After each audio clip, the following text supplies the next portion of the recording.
In this video, we are exploring Jamestown Settlement, a living museum dedicated to America's first permanent English settlement in the Williamsburg, Virginia area. It's part of the historic triangle consisting of not only Jamestown, but also Yorktown and Colonial Williamsburg, two places where we've previously done videos. This year, as part of the 250th birthday of the United States of America, we are going to do some history-related travel, much of it in Virginia, which has a lot of important American historical sites, and which is also the state where both my husband and I were born, so we're pretty familiar with these sites. We also plan to include some sites outside of Virginia in our 250th playlist as well. Here is the lobby where you can purchase your ticket if you did not already buy online. They are currently $20 for adults and $10 for kids 12 and under. We start in the Visitor Center, which houses a museum that follows the three people groups who would meet up in Jamestown. First, there was the Powhatan Native American tribes that lived in the area. These were around 30 Algonquian-speaking tribes who were allies. The museum has lots of artifacts and information about these people who established an on-again, off-again relationship with the English settlers. After some highlights from this museum, we are going to head outside to see full-size recreations of various aspects of a Powhatan village, so stay tuned for that. Perhaps the most famous Powhatan to us today is Chief Powhatan's daughter, Pocahontas. Her life isn't quite as portrayed in the movies. She was friendly with the English settlers when they first landed, though at the time she was only a child. She did befriend Captain John Smith, but she was much younger than him, and it was completely non-romantic, no matter what you see in the movies. After Smith left to return to England, and relations between the English and the Powhatan started to sour, Pocahontas was kidnapped by the English settlers. Powhatan had several English captives as well, and the English were hoping to make a trade to get their captives back, as well as some of their weapons that had been stolen by Powhatan.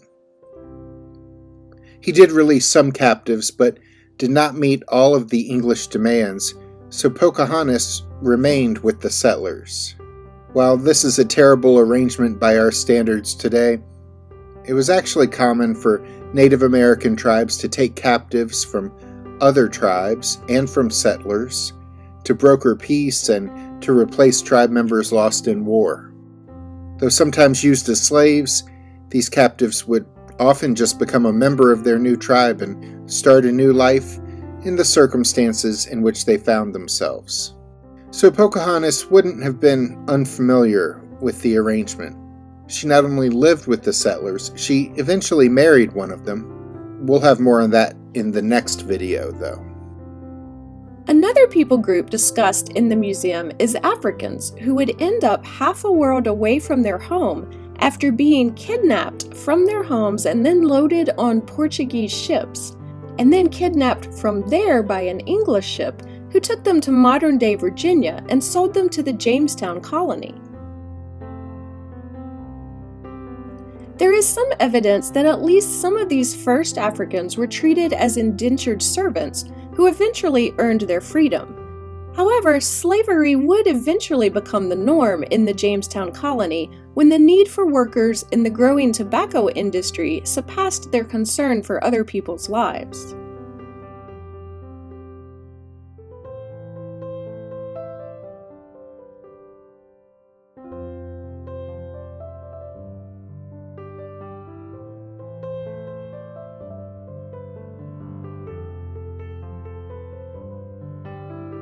And then we turn to the British settlers who were being sent over by a group of London investors called the Virginia Company.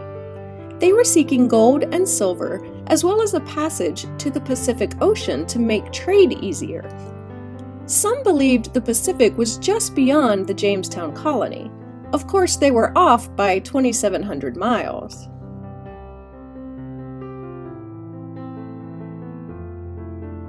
Museum exhibits discussed life and business in England and the Virginia Company's investors who were seeking their fortunes around the world.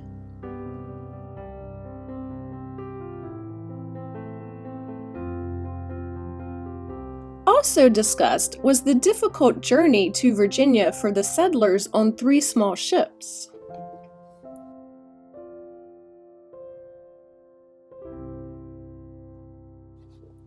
We will see recreations of the ships outside in a moment, so stay tuned for that.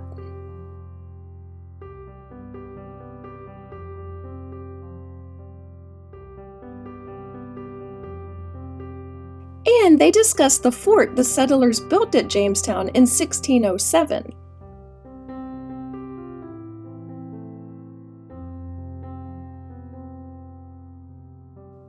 While they did not find gold or silver or a Northwest Passage, they did eventually find tobacco, which went on to become the region's cash crop for generations afterwards.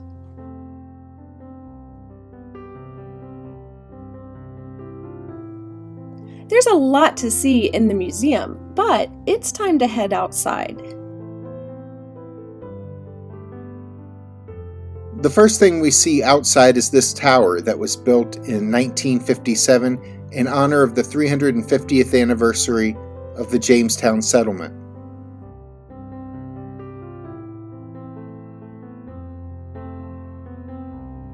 Once past that, this outdoor living museum consists of historic recreations. First, we see a Native American settlement recreated. The village has a garden and totems, but mostly consists of recreated Powhatan houses.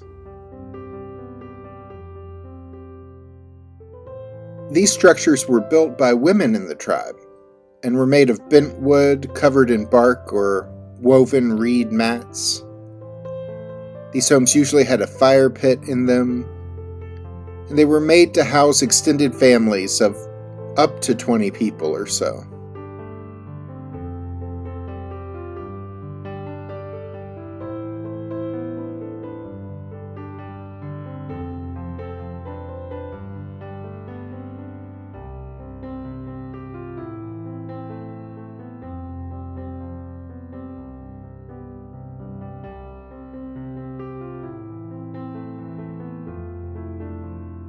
We also got to see how the Powhatan made canoes by hollowing out the inside of thick tree trunks using fire.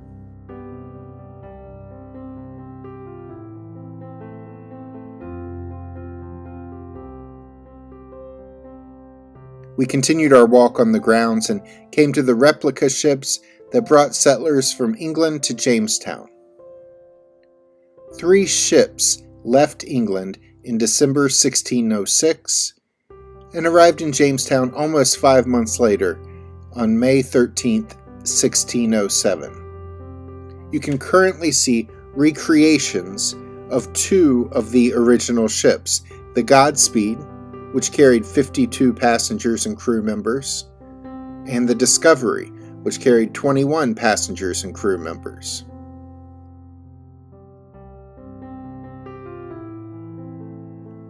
The recreation of the largest of the 3 original ships, the Susan Constant, which carried 71 passengers and crew, is not currently available to see as it's undergoing a 2-year restoration process.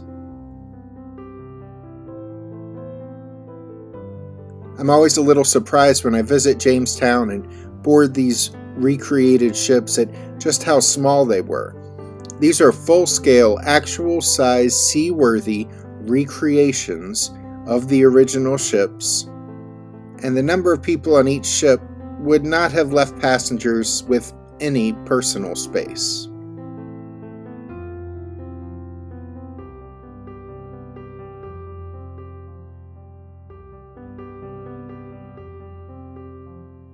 Since the Susan Constant is out for refurbishment, there is a recreation of a 17th century shallop on the dock at the moment. Captain John Smith took a boat similar to this one on a couple of trips through the Chesapeake Bay, where he extensively mapped the bay and traded with the Native American tribes he encountered. Once they landed in 1607, the settlers built a triangle-shaped fort for protection from both the Spanish and the local tribes.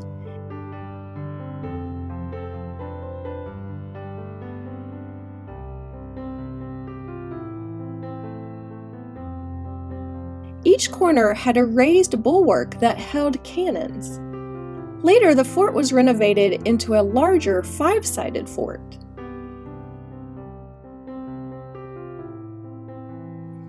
Inside the fort, we got a taste of what life was like for the settlers in Jamestown. All of the passengers and crew from those first 3 ships were men, with the exception of a few boys. No women were brought to the colony for about a year and a half. Many of the first settlers were gentlemen who were not well suited for any particular type of skilled labor.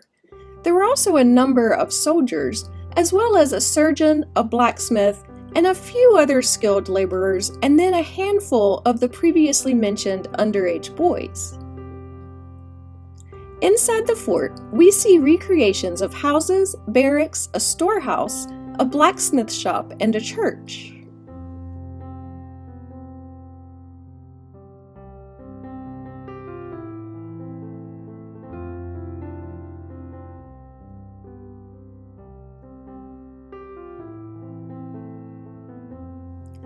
These buildings all show off 17th century construction techniques, including mud and stud walls, timber framing, and thatched roofs.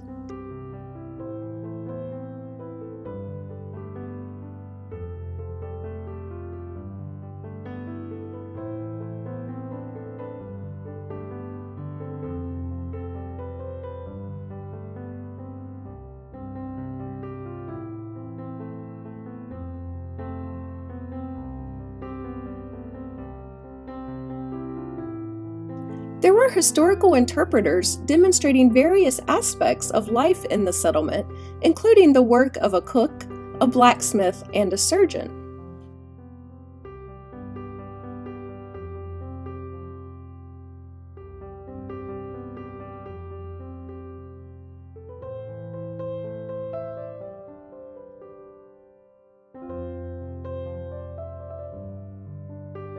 There was a large house with relatively nice accommodations for the time and place this fort was set in. That was where the British governor would have lived. We toured this in January when it was very cold, which gave us an idea of how difficult winters would be in this fort. The first few winters in particular were terrible times for the settlers, who were having difficulty providing for themselves. We were very happy to head back inside to warm up in the gift shop after we had taken in the outdoor historical sites. This recreated fort is actually about a mile away from the actual site where the original fort sat. That original site is an active archaeological excavation site, but it's also open to the public to tour. I will take you on a tour of that fascinating site in my next video. While Jamestown was the first permanent English settlement in what is now the U.S., it wasn't the first attempt. British settlers had previously started the Roanoke colony, which is now referred to as the Lost Colony after it seemingly disappeared. Click the link to check out our Roanoke colony video, or click on the other links to check out a bit of Native American culture and history in the same region of the country where the Jamestown fort was built. And don't forget to click the subscribe button and the notification bell so we can see you the next time we're traveling through.